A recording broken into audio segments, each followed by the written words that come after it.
The fourth SA Investment Conference is currently underway at the Sandton Convention Centre north of Johannesburg. The one-day meeting is called to help attract the 1.2 trillion rand worth of investment by the end of 2023. Now, let's cross to our reporters. We've got Natasha Phiri, who is at the conference, as well as Akaya Kumalo, but perhaps let's start with Natasha. Natasha, of course, a very important conference that is taking place. There are some headway that has been made on that 1.2 trillion rand investment. Talk to us about what transpired today. Well, very good afternoon to you, Night, and of course to our SA Today viewers. You're quite right there.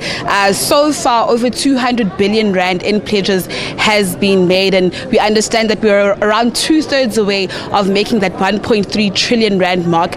As you know, from 2018, around over 770 billion rand has actually been pledged in terms of investment in the country. But just to recap and tell you what actually happened throughout the day, besides those pledges that we've seen from companies like like Netflix and so many more, we heard the president there of the country, President Cyril Ramaphosa, opening today's ceremony, but also somewhat conceding that there have been a slew of challenges that have actually faced our country, and those were actually exacerbated by the COVID-19 pandemic. He had said that unemployment rate has actually gone up to around 2 million. We've seen about 2 million job losses since the advent of the COVID-19 pandemic. He also mentioned there that the fact that South Africa's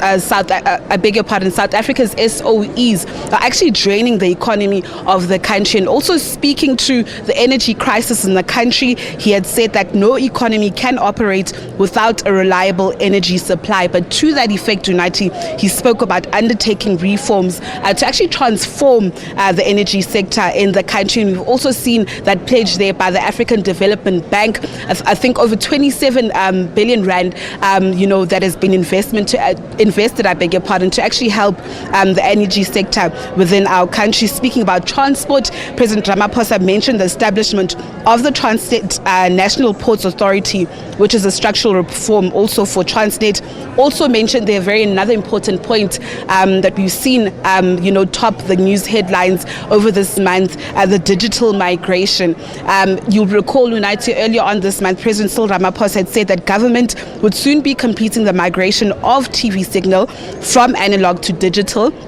He also, like I said, mentioned it at his State of the Nation address, that by the 22nd of March, which has passed, all 9 provinces will have completed the switch from digital terrestrial television to analog. So these are just some of the more important points that actually came out from President Cyril Ramaphosa's address to investors and to dignitaries here. We also heard that conversation with our political editor, Ubabmzwandile Mbeche, and of course, just talking and conceding that the problem sometimes with these investments is lack of implementation, especially by government departments. But this is something that they're actually dealing with.